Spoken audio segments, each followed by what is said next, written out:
Hi Kannada ವೇದ YouTube ಚಾನಲ್ಗೆ ಎಲ್ಲ ಅಭ್ಯರ್ಥಿಗಳಿಗೆ ವಿದ್ಯಾರ್ಥಿನಿಯರಿಗೆ ಸ್ವಾಗತ ಅಂತ ಹೇಳ್ತಾ ನೀವು ನೋಡ್ತಾ ಇರುವಂತದ್ದು ಕನ್ನಡ ವೇದ ಯೂಟ್ಯೂಬ್ ಚಾನಲ್. ಇದೀಗ ಸೆಕೆಂಡ್ ಪಿ ಯು ಸಿ ವಿದ್ಯಾರ್ಥಿಗಳ ಒಂದು ಫಲಿತಾಂಶದಲ್ಲಿ ಸಾಕಷ್ಟು ರೀತಿಯಂತಹ ಪ್ರಶ್ನೆ ಗೊಂದಲಗಳು ಹೆಚ್ಚಾಗ್ತಿದೆ ಅಂತ ಹೇಳ್ಬೋದಾಗಿರುವಂಥದ್ದು.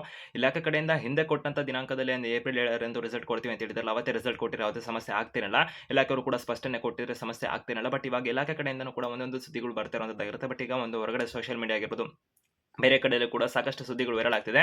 ಏಪ್ರಿಲ್ ತಿಂಗಳ 9ನೇ ತಾರೀಕಿನಂದು ರಿಸಲ್ಟು ಅಂದರೆ ನಾಳೆ ಸಂಜೆ 6:15 ಅಂತಕ್ಕಂಥ ಒಂದು ಸುದ್ದಿ ಸದ್ಯಕ್ಕೆ ವೈರಲ್ ಆಗ್ತಿರುವಂಥದ್ದಾಗಿರುತ್ತೆ. ಇದು ನಿಜಾನ? ಇಲಾಖೆ ಕಡೆಯಿಂದ ಒಂದು ಪತ್ರಿಕಾ ಪ್ರಕಟಣೆ ಏನಾದರೂ ಬಂದಿದೆಯಾ? ನಂತರದಲ್ಲಿ ಸಂಜೆನೆ ಅಂತಕ್ಕಂಥ ಸುದ್ದಿ ಏನಿದೆಯಲ್ಲ, ಯಾಕೆ ಇದು ಕಂಪ್ಲೀಟ್ ಆಗಿ ಮಾಹಿತಿನ ಬಿಡೋದ್ರಲ್ಲಿ ತಿಳ್ಕೊಂಡು ಬರ್ತೀರಾ ನಿಜಾನ ಏನು ಎತ್ತ? ಸೊ ಯಾವ ಥರ ಸುದ್ದಿ ಹೋಗ್ತಿದೆ ಇದು? ಸೊ ಇದಕ್ಕೆ ಸಂಬಂಧಪಟ್ಟಂತೆ ಕನ್ನಡವಾದ ಯೂಟ್ಯೂಬ್ ಚಾನಲ್ ವಿಡಿಯೋ ನೋಡ್ತಿರ್ತಕ್ಕಂಥವ್ರಿಗೆ ನಿಖರವಾಗಿ, ಸ್ಪಷ್ಟವಾಗಿ, ವೇಗವಾಗಿ ಮಾಹಿತಿಗಳು ಸಿಗ್ತಿರುತ್ತೆ. ಅದಕ್ಕೆ ಚಾನಲ್ಗೆ ಹೊಸದಾಗಿ ವಿಡಿಯೋ ನೋಡ್ತಿರೋರು ಸಬ್ಸ್ಕ್ರೈಬ್ ಆಗ್ಬೋದು, ಬೆಲ್ ಐಕಾನ್ ಕೂಡ ಕ್ಲಿಕ್ ಮಾಡಿ ಇಟ್ಕೋಬೋದಾಗಿರುತ್ತೆ. ಯಾಕಂದರೆ ಸಾಕಷ್ಟು ಸುದ್ದಿಗಳಂತೂ ಬರುತ್ತೆ. ಸುದ್ದಿ ಬಗ್ಗೆ ಕ್ಲಾರಿಟಿ ಅಂತ ನಿಮಗೆ ಸಿಗೋದಿಲ್ಲ. ಕನ್ನಡದ ಯೂಟ್ಯೂಬ್ ಚಾನಲ್ ಪ್ರತಿಯೊಂದರ ಬಗ್ಗೆ ಕ್ಲಾರಿಟಿ ನಿಮಗೆ ಸಿಗ್ತಿರುತ್ತೆ ಅಂತ ಹೇಳ್ತಾ, ಸೊ ಹಾಗೆ ಈ ವಿಡಿಯೋ ಡಿಸ್ಕ್ರಿಪ್ಷನ್ ಅಲ್ಲಿ ಕನ್ನಡದ ಅಫಿಷಿಯಲ್ ವೆಬ್ಸೈಟ್, ಟೆಲಿಗ್ರಾಮ್, ಇನ್ಸ್ಟಾಗ್ರಾಮ್ ಎಲ್ಲದರ ಲಿಂಕ್ ಇರುತ್ತೆ. ಈ ವಿಡಿಯೋ ನೋಡಿದ ನಂತರದಲ್ಲಿ ಕೂಡ ಹೆಚ್ಚುವರಿ ಮಾಹಿತಿನ ವೀಕ್ಷಣೆ ಮಾಡ್ಕೋಬಹುದು ಅನ್ನೋದಾಗಿರುತ್ತೆ ಅಂತ ಹೇಳ್ತಾ, ಸೊ ಒಂದೊಂದಾಗಿ ಮಾಹಿತಿನ ನಾವು ತಿಳ್ಕೊಂಡು ಬಂದ್ಬಿಡೋಣ.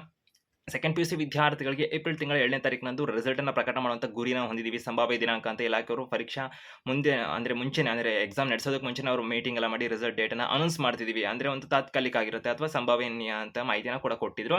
ಇವ್ಯಾಲ್ಯೂಯೇಷನ್ ಪ್ರಕ್ರಿಯೆ ಮೇಲೆ ಎಲ್ಲ ಅವಲಂಬನೆ ಆಗುತ್ತೆ. ಸಂಪೂರ್ಣವಾಗಿ ಇದೀಗ ಬರ್ತಿರೋ ಮಾಹಿತಿ ಅಂದರೆ ರಿಸಲ್ಟ್ ಆಲ್ಮೋಸ್ಟ್ ರೆಡಿ ಇದೆ ಅಂತ ಇಲಾಖೆ ಕಡೆಯಿಂದ, ರಿಸಲ್ಟನ್ನು ಪ್ರಕಟ ಮಾಡೋದಕ್ಕೆ ಡಿಲೇ ಆಗ್ತಿದೆ ಅಂತೆ. ಓಕೆ, ಅಂದ್ರೆ ಈಗ ಪ್ರಶ್ನೆ ಇವಾಗ ಸಾಮಾನ್ಯವಾಗಿ ನಾವು ಕೂಡ ವಿಡಿಯೋ ಮಾಡಿ ಮಾಹಿತಿನ ಕೂಡ ಕೊಟ್ಟಿದ್ವಿ. ಎಲೆಕ್ಷನ್ ಅನ್ನೋ ಒಂದು ರೀಸನ್ ಇರುವಂಥದ್ದಾಗಿರುತ್ತೆ. ಓಕೆ, ಸದ್ಯಕ್ಕೆ ಇವಾಗಿದ್ರೆ ನಾಳೆ ರಿಸಲ್ಟ್ ಬರುತ್ತಾ ಸರ್? ಏಪ್ರಿಲ್ 8ನೇ ತಾರೀಕು ಬರ್ಬೋದು ಅಂತ ಕೆಲವು ಸುದ್ದಿ ಆಗಿತ್ತು. ಏಪ್ರಿಲ್ 7ನೇ ತಾರೀಕು ಬರಲ್ಲ ಅಂತ ಈಗ ಇಲಾಖೆ ಕಡೆ ಏಪ್ರಿಲ್ 6ನೇ ತಾರೀಕಿನ ಒಂದು ಸ್ಪಷ್ಟನೆ ಎಲ್ಲ ಕೊಟ್ಟರು, ಬರೋದಿಲ್ಲ ಅಂತ ಅಂದ್ಬಿಟ್ಟು ಸ್ವಲ್ಪ ಸಮಯ ಆಗ್ಬೋದು ಅಂತ. ಬಟ್ ಈಗ ಬರ್ತಿರುವಂಥ ಪ್ರಶ್ನೆ ಏನಂದ್ರೆ, ನಿನ್ನೆಯಿಂದ ಕೂಡ ಕೆಲವೊಂದು ಸುದ್ದಿಗಳು ಆಗ್ತಿರುವಂಥದ್ದು ನಾವು ಕೂಡ ನಿಮಗೆ ಮಾಹಿತಿನ ಕೊಡ್ತೀವಿ, ಸಾಧ್ಯತೆಗಳಿದೆ ಅಂತ ಅಂದ್ಬಿಟ್ಟು ಇಲಾಖೆ ಕಡೆಯಿಂದ ಕೆಲವೊಂದು ಮಾಹಿತಿಗಳು ಬರ್ತಿದೆ ಅಂತ ಅಂದ್ಬಿಟ್ಟು. ಬಟ್ ಆದ್ರೆ ಏಪ್ರಿಲ್ 9ನೇ ತಾರೀಕಿನಂದು ರಿಸಲ್ಟ್, ಅದು ಅಲ್ಲದೆ ಪ್ರಮುಖವಾಗಿ ಬರ್ತಿರುವಂಥ ಪ್ರಶ್ನೆ ಸಂಜೆ 6:15 ಅಂತ ಒಂದು ಪ್ರಶ್ನೆ ಇದೆ. ಕೆಲವರು ಪ್ರಶ್ನೆ ಆಗ್ತಿರುವಂಥದ್ದು, ಯಾಕೆ ಒಂದು ಸಂಜೆ 6 ಗಂಟೆ ಅಂತ 15 ನಿಮಿಷಕ್ಕೆ ಇಟ್ಟಿದ್ದಾರೆ?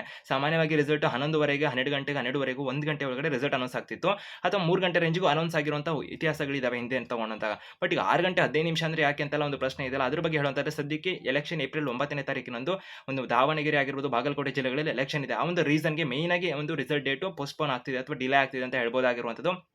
ಕಾರಣ ಏನಂದ್ರೆ, ಇಲಾಖೆ ಕಡೆಯಿಂದ ಬರ್ತಿರ್ತಕ್ಕಂಥ ಮಾಹಿತಿಗಳ ಪ್ರಕಾರ ಶಿಕ್ಷಣ ಸಚಿವರು ರಿಸಲ್ಟ್ ಅನೌನ್ಸ್ ಮಾಡ್ತಾರೆ. ಸೊ ಅವರ ಅಧ್ಯಕ್ಷತೆಯಲ್ಲಿ ರಿಸಲ್ಟ್ ಅನೌನ್ಸ್ ಆಗ್ತಿದೆ. ಸೊ ಆ ಒಂದು ರೀಸನ್ ಇಂದ ಶಿಕ್ಷಣ ಸಚಿವರ ಒಂದು ಸಮಯನ ನೋಡ್ಕೊಂಡು ನಾವು ರಿಸಲ್ಟ್ ಅನೌನ್ಸ್ ಮಾಡಬೇಕಿದೆ ಅಂತ ಹೇಳಿದ್ರೆ, ಸೊ ಏಪ್ರಿಲ್ 9ನೇ ತಾರೀಕಿನ ಸಂಜೆಗೆ ಏನು ಎಲೆಕ್ಷನ್ ಎಲ್ಲ ಆಲ್ಮೋಸ್ಟ್ ಮುಗ್ದಿರುತ್ತೆ. ಆ ಒಂದು ರೀಸನ್ ಇಂದ ಸಂಜೆ ಅನೌನ್ಸ್ ಮಾಡುವಂತ ಗುರಿಯನ್ನ ಇಲಾಖೆಯವರು ಹೊಂದಿದ್ದಾರೆ. ಬಟ್ ಸದ್ಯಕ್ಕೆ ಬರ್ತಿರುವಂತ ಮಾಹಿತಿ ಏನಂದ್ರೆ, ಸೊ ಅರ್ಥ ಆಗಿದೆ ಅಂತ ಅನ್ಕೊಂಡಿದ್ದಾರೆ. ಬಟ್ ಆದ್ರೆ ಇದೊಂದು ಮಾಹಿತಿಯ ಕಡೆ ಆಗಿರುತ್ತೆ. ಯಾಕಂದ್ರೆ ಯಾವ ತರ ಅಂತ ಹೇಳಿದ್ರೆ, ಇದು ನಿಜಾನ ಸುಳ್ಳ ಅಂತ ಒಂದು ಪ್ರಶ್ನೆ ಇರುತ್ತಲ್ಲ ನಿಮ್ಮ ಪ್ರಕಾರ. ಸೊ ಇಲಾಖೆ ಕಡೆಯಿಂದ ಅಧಿಕೃತ ಪ್ರಕಟಣೆ ಬಂದಿದೆ ಅಂತ ಹೇಳಿದ್ರೆ, ಯಾವುದೇ ರೀತಿಯಾದಂತಹ ಒಂದು ಕರ್ನಾಟಕ ಶಾಲಾ ಪರೀಕ್ಷಾ ಮತ್ತು ಮೌಲ್ಯ ನಿರ್ಣಯ ಮಂಡಳಿಯಿಂದ ಅಧಿಕೃತ ಪ್ರಕಟಣೆ ಇದುವರೆಗೂ ಹೊರ ಬಂದಿಲ್ಲ ಅಂತ ಹೇಳ್ಬೋದು. ಸಂಜೆ 6:15 ಅಂತಾನೆ ಮತ್ತೆ ಟೈಮಿಂಗ್ಸ್ ಎಲ್ಲ ಬರ್ತಿಲ್ಲ, ಏನು ಎತ್ತ ಅಂತ ಹೇಳಿದ್ರೆ. ಸೊ ಮತ್ತೆ ಏಪ್ರಿಲ್ 9ನೇ ತಾರೀಕು ಅಂತಾನೂ ಕೂಡ ಯಾವುದೇ ರೀತಿ ಅಫಿಷಿಯಲ್ ಕನ್ಫರ್ಮೇಷನ್ ಇಲ್ಲ ಅಂತ ಹೇಳ್ಬೋದಾಗಿರುವಂಥದ್ದು. ಅಧಿಕೃತ ದಾಖಲೆಯ ಒಂದು ರೂಪದಲ್ಲಿ ಪ್ರಕಟಣೆ ಏನು ಬರುತ್ತಲ್ಲ, ಆ ಥರ ಬಂದಿಲ್ಲ. ಸೊ ಯಾವ ರೀತಿಯಾಗಿ ಬರ್ತಿದೆ ಅಂತ ಹೇಳಿದ್ರೆ, ಈಗ ಕೆಲವೊಂದು ನ್ಯೂಸ್ ಚಾನಲ್ಗಳು ನೀವು ನೋಡ್ತಿರ್ತೀರಾ. ಸೊ ನಾನು ಯಾವುದೋ ಮೆನ್ಷನ್ ಮಾಡ್ತಿಲ್ಲ, ಕೆಲವೊಂದು ಮಾಧ್ಯಮಗಳು ಇರ್ತಾರಲ್ಲ, ಸೊ ನ್ಯೂಸ್ ಚಾನಲ್, ಟಿವಿ ಚಾನಲ್ಗಳು. ಸೊ ಅವ್ರೇನು ಮಾಡಿರ್ತಾರೆ, ಅವ್ರಿಗೆ ಕಾಂಟ್ಯಾಕ್ಟ್ ಇರುತ್ತಲ್ಲ, ಒಂದು ಡಿಪಾರ್ಟ್ಮೆಂಟ್ ಅಧಿಕಾರಿಗಳು, ಯಾರು ಕೆಲಸ ಮಾಡ್ತಕ್ಕಂಥವ್ರು ಅಧಿಕಾರಿಗಳು ಯಾರು ಕೂಡ ಆ ಮುಖಾಂತರ ಸಂಪರ್ಕ ಮಾಡಿರ್ತಾರೆ. ಸೊ ಅವ್ರ ಮುಖಾಂತರ ಕೆಲವೊಂದು ಮಾಹಿತಿಗಳನ್ನು ಪಡ್ಕೊಂಡಿರ್ತಾರೆ. ಆ ಬೇಸ್ ಮೇಲೆ ಹಾಕಿದ್ದಾರೆ ಅಷ್ಟೇ, ಅಥವಾ ಅದು ಸಾಕಷ್ಟು ಸುದ್ದಿ ಆಗ್ತಿರುವಂಥದ್ದು. ಎಲ್ಲರೂ ಕೂಡ ಅದನ್ನೇ ಆಗ್ತಿರ್ತಾರೆ.